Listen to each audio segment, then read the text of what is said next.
On demand है, क्योंकि इससे रिलेटेड रिक्वेस्ट आया था कि सर JAC का आंसर की प्रोवाइड कर दीजिए साइकोलॉजी पेपर का। तो ये झारखंड अधिविद्यालय परिषद द्वारा एनुअल इंटरमीडिएट एग्जामिनेशन कराया गया है, जो कि ऑप्शनल है। इसमें टोटल 35 क्वेश्चंस हैं और हमें यहाँ पर इनके आंसर्स को देखना है। तो चलिए स्टार्ट करते हैं क्लास और देखते हैं इनके आंसर्स को। तो पहला क्वेश्चन है, who first develop the IQ formula for measurement of intelligence. तो यहाँ पर एक्चुअली हिंदी में बात करते हैं, क्योंकि जो स्टूडेंट ने रिक्वेस्ट किया था आई थिंक वो लोग हिंदी मीडियम के हैं। सर्वप्रथम बुद्धि मापन के लिए बुद्धि लब्धि IQ सूत्र किसने विकसित किया। तो इसे विकसित किया गया था स्टर्न के द्वारा।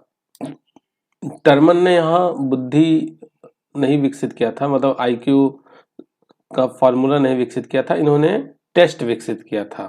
तो इसलिए ये जिसने भी ये लगा रखा है उसका गलत है। राइट आंसर होगा stern.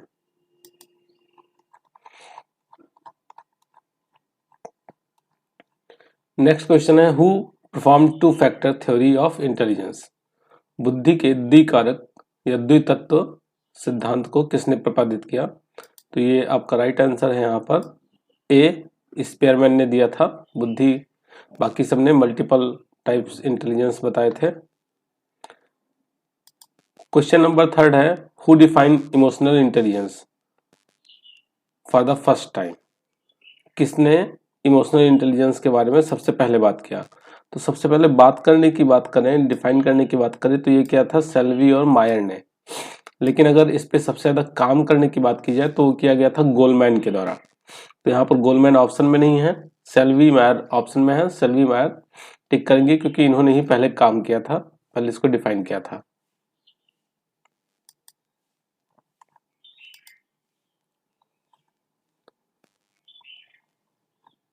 Then question number 4, which of the following is performs intelligence test.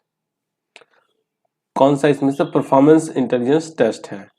तो क्रियात्मक बुद्धि परीक्षण के बारे में पूछा गया है, कौन सा है। तो जो आपका कोहस ब्लॉक है, ये ब्लॉक डिजाइन परीक्षण, ये आपका परफॉर्मेंस टेस्ट है। तो जिसने भी क्वेश्चन ऑप्शन 2 को टिक किया है उसका सही होगा।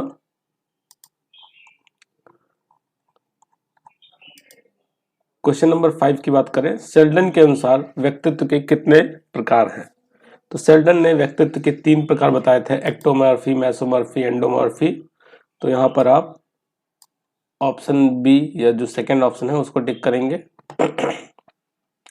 विच psychologist did the ink blot test. Ink blot test किसने दिया था। हम सभी को पता है कि हरमन रोसाक ने इंक ब्लॉक शाही धब्बा परीक्षण बनाया था, जिसे हम रोसा परीक्षण के नाम से भी जानते हैं। Question number 7, what is self. Self क्या है या स्वयं क्या है, स्व क्या है। तो स्व अपने विश्वासों, भाव और अनुभवों के बारे में बतलाता है। मतलब एक व्यक्ति अपने विश्वास के बारे में, अपने इमोशंस के बारे में, अपने एक्सपीरियंस के बारे में जो जानकारी रखता है उसे ही हम क्या कहते हैं, सेल्फ कहते हैं।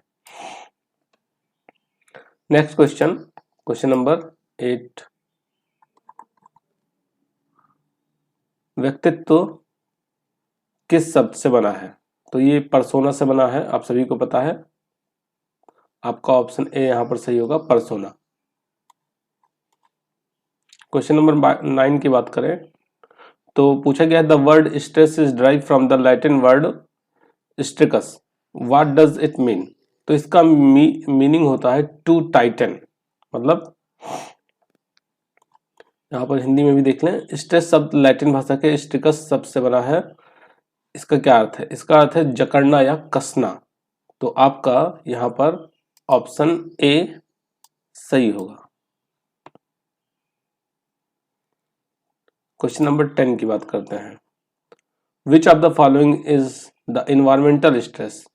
अब इसमें से कौन सा इन्वायरमेंटल स्ट्रेस है, यानी प्राकृतिक प्रतिबल देता है प्राकृतिक रूप से। तो देखिए, विवाह विच्छेद ये एक कैसी घटना है, कृत्रिम घटना है, तनावपूर्ण, कुंठा, ये सब चीजें मानव से संबंधित है, लेकिन भूकंप क्या है, प्रकृति से संबंधित है। तो ये आपका यहाँ पर होगा पर्यावरणीय प्रतिबल में भूकंप आएगा। अक्सर मैं अपनी क्लास में इसका एग्जाम्पल देता हूँ भूकंप का। Next question, which one of the following is not a man made disaster? कौन सा इसमें से जो डिजास्टर है वो मैन मेड नहीं है, मानव के द्वारा निर्मित नहीं है? तो इसमें देखें तो जो ये भोपाल गैस त्रासदी, चेरनोबिल ये जो यूक्रेन में हुआ था, और थ्रीमाइल, ये सभी क्या हैं, ये मानव जनित या मानव निर्मित आपदाएं हैं, जबकि सुनामी क्या है, ये प्रकृति के द्वारा आती है। तो यहाँ पर राइट आंसर ऑप्शन ए होगा।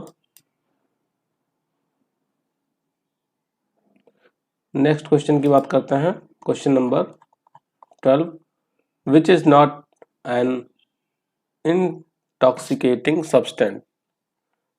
कौन सा इसमें से मादक द्रव्य नहीं है?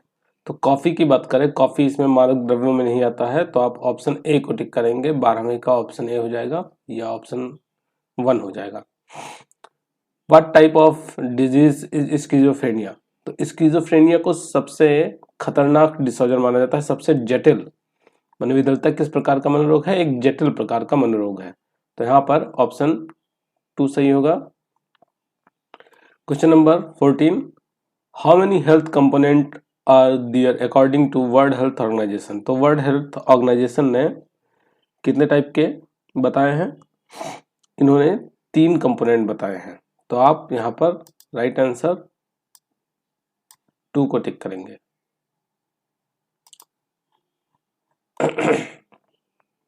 विश्व स्वास्थ्य संगठन के अनुसार स्वास्थ्य के 3 घटक होते हैं, सही है आपका।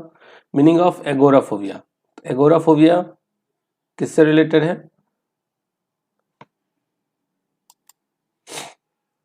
एगोराफोबिया ये रिलेटेड है फियर ऑफ ओपन प्लेस, ठीक है।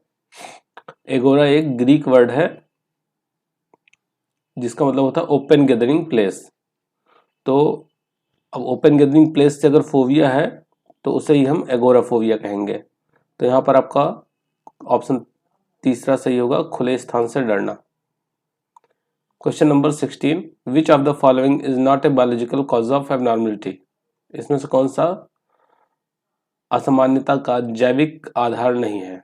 तो हिंदी में भी देख लेते हैं। आनुवंशिकता, शारीरिक संरचना, अंतःस्रावी ग्रंथियों का प्रभाव और आरंभिक वंचन।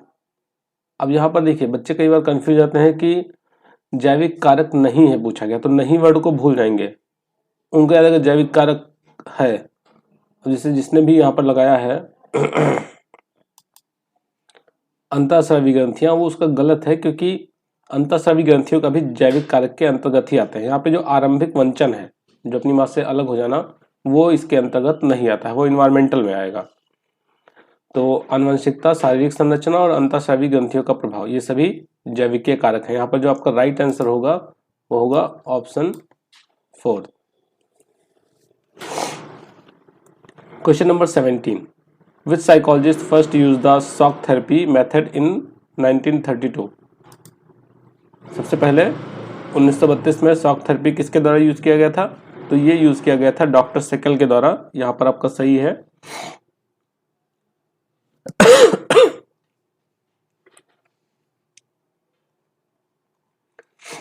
क्वेश्चन नंबर 18,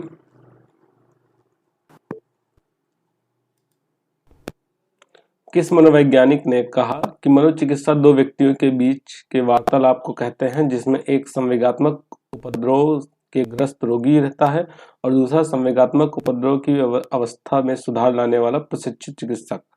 तो ये कथन था आपका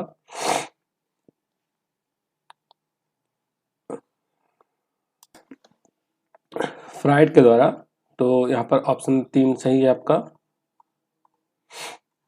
क्वेश्चन नंबर 19 की बात करें तो किस मनोवैज्ञानिक को व्यवहार चिकित्सा विधि के प्रतिपादन का श्रेय जाता है?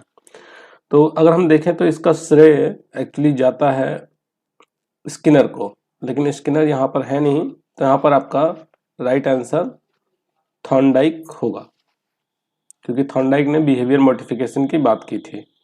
तो यहाँ पर आप ऑप्शन बी को टिक करेंगे। How many component of prejudice are there? Prejudice में कितने कंपोनेंट होते हैं? इसमें 3 कंपोनेंट होते हैं, belief, feeling and behavioural tendencies. ये तीनों प्रेजुडिस के कंपोनेंट्स में आते हैं। पूर्व धारणा के कितने घटक? 3 घटक। Question number 21, which is not related to the major of controlling the earlier perceptions in India?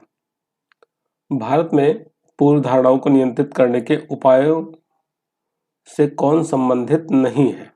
यहाँ पर पूछा गया है कि नियंत्रित करने के उपायों से कौन संबंधित नहीं है। तो देखिए, इसमें जो प्रेजुडिस होता है, पूर्व धारणा होती है, उसको नियंत्रित करने में शिक्षक और परिवार की भूमिका काफी महत्वपूर्ण होती है। तो ये तो नियंत्रित करने के उपायों से संबंधित है। साक्षरता एवं शिक्षा भी संबंधित है, अंतरजातीय विवाह भी संबंधित है। जो पूर्व सम्मत विश्वास है, ये इसके नियंत्रित करने से संबंधित नहीं है। तो यहां पर आपका ऑप्शन डी सही होगा, 4th।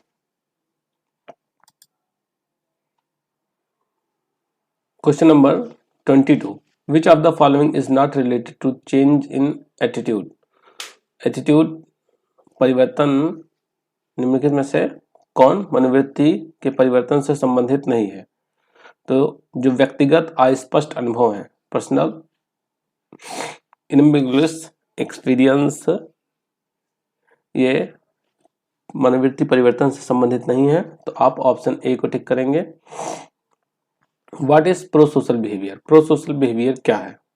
तो thinking about the person without profit, working in the interest of the society, यानी व्यक्ति बिना लाभ के बारे में सोचे, समाज के हित में कार्य करे। तो आपका ऑप्शन यहाँ पर डी सही होगा, 4th ऑप्शन सही होगा। Primary group consist of number of individuals. ये क्वेश्चन आई थिंक थोड़ा सा मुझे इसमें कंफ्यूजन है। इसमें पूछा गया प्राथमिक समूह में व्यक्तियों की संख्या कितनी होती है? तो इसका जो राइट आंसर होना चाहिए वो ए होना चाहिए। अब देखिए आपके यहाँ क्या मानते हैं आंसर। क्वेश्चन नंबर 25 की बात करें तो we feeling is found in the member of which group? हम वाली फीलिंग किस ग्रुप में आती है? तो ये एक्चुअली आती है इन ग्रुप में।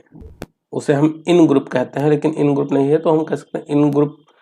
ये हो सकता है इनफॉर्मल का शॉर्ट फॉर्म हो। तो यहाँ पर जो आपका बी है, सेकेंड ऑप्शन है, अनौपचारिक समूह, ये सही होगा। Question number 26, who among the following did the experiment demonstration of conformity? तो कन्फर्मिटी से रिलेटेड जो एक्सपेरिमेंट किया गया था वो किया गया था सोलोमन एश के द्वारा। तो यहाँ पर आप इसको सेकेंड को टिक करेंगे। 26 का सेकेंड आपका होगा।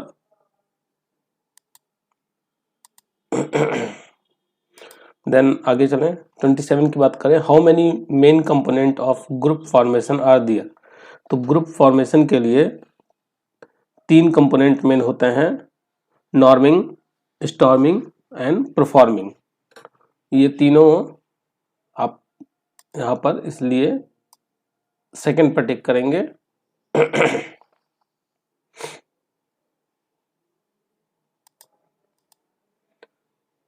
क्वेश्चन नंबर 28 की बात करें तो किस मनोवैज्ञानिक ने कहा कि पर्यावरण वह विज्ञान है जो भौतिक वातावरण और मानव व्यवहार के बीच के आपसी संबंधों का अध्ययन करता है? ये क्वेश्चन थोड़ा सा कंफ्यूजिंग है। इसमें आल्टमैन और फ्राइडमैन दोनों में से कोई एक हो सकता है। आप इसको देख लीजिएगा, इस क्वेश्चन का आंसर मुझे क्लियर नहीं है अभी। क्वेश्चन नंबर 29 की बात करें, व्हाट इज पीस? शांति क्या है? तो शांति अहिंसा और निस्त्रीकरण है। क्वेश्चन नंबर 30 की बात करें, according to world health organisation how many aspect of health are there. ये क्वेश्चन ऊपर वाला ही पूछ लिया गया फिर से, यहाँ पर एक बार फिर से आंसर इसका 3 ही सही होगा। Then question number 31, which of the following is natural disaster. आप देखें तो ये ऊपर के क्वेश्चन फिर से रिपीट कर दिए गए हैं इसमें, यहाँ पर ऑप्शन 1 फिर से सही होगा।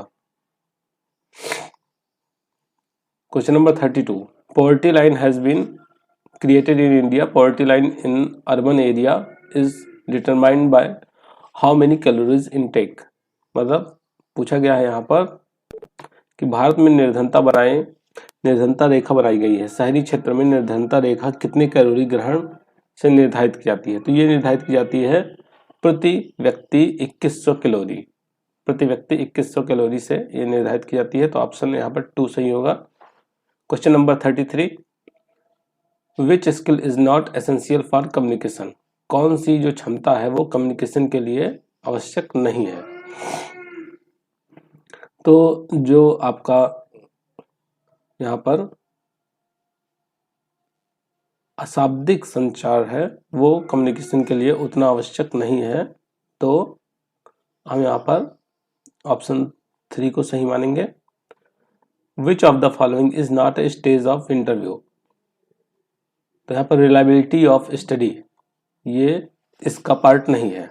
हिंदी में देख लें, निम्न में से कौन साक्षात्कार का चरण नहीं है। तो आरंभिक तैयारी, साक्षात्कार का संचालन, साक्षात्कार समापन, ये सभी इसके चरण है। अध्ययन की विश्वसनीयता ये साक्षात्कार चरण नहीं है। Last question, which psychologist has given the definition of counseling skill that counseling is given advice, exchanging mutual opinion and thinking together। तो ये कार्ल रोजर्स का कथन है। तो आप ऑप्शन सी को यहाँ पर 3rd को टिक करेंगे। तो इस तरीके से आपके यहाँ पर सभी क्वेश्चंस कंप्लीट होते हैं। आशा करते हैं कि आपको अच्छा लगा होगा यहाँ पर। तो अगर कोई और रिक्वेस्ट है तो आप हमें कमेंट करके बता सकते हैं। मिलता है नेक्स्ट वीडियो में, तब तक के लिए धन्यवाद।